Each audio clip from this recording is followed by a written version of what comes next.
gonna read out Caillte na Sléibhte. Pictiúr a haon.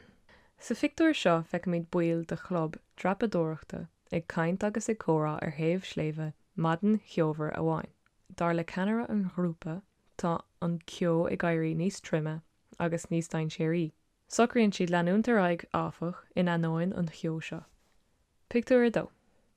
Sa pictiúr seo is ar éigean atá Pól agus Seán in an aon rud ag gáil tá scoil an cio có-tram sin.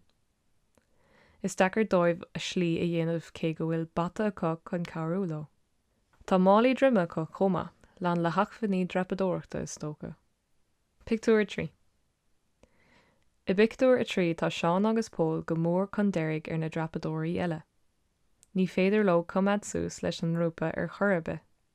Tá is acu go méid ortha brostú nó beag siad a bunk.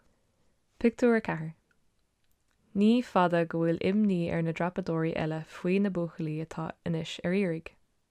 Gléann siad an áir de géine sa notha ach níl tásc ná tuairisc ar na buachalaí. Ar ábharí an tíl tá fónpóca ag gáin agus cuireann sé fis ar an bhíreann tarthála Sléibhte. Pictiúr 5. Faoi dhearra cloiseann na buachalaí héileacaptar os a gcionn agus tá is acu go bhfuil cabhair ag tacht. Ardíonn bail den iarrainn tarthála Sléibhte iad, duine sa tros, chús go dtí an héileacaptar iad. Buchas le dia tá siad sláán sa bhaite. Pictiúr 6. An tachtan dar gcionn sa chlub drapadóireachta chuirt ar cóisir ar siúl chun tartháil na buachalaí a chéiliúra. Tá gach duine fíormhuaich gur tháinig siad sláán as. Gan dát tá ceacht fálamma ag na buachalaí agus ní dhéananig siad a lehéad arís.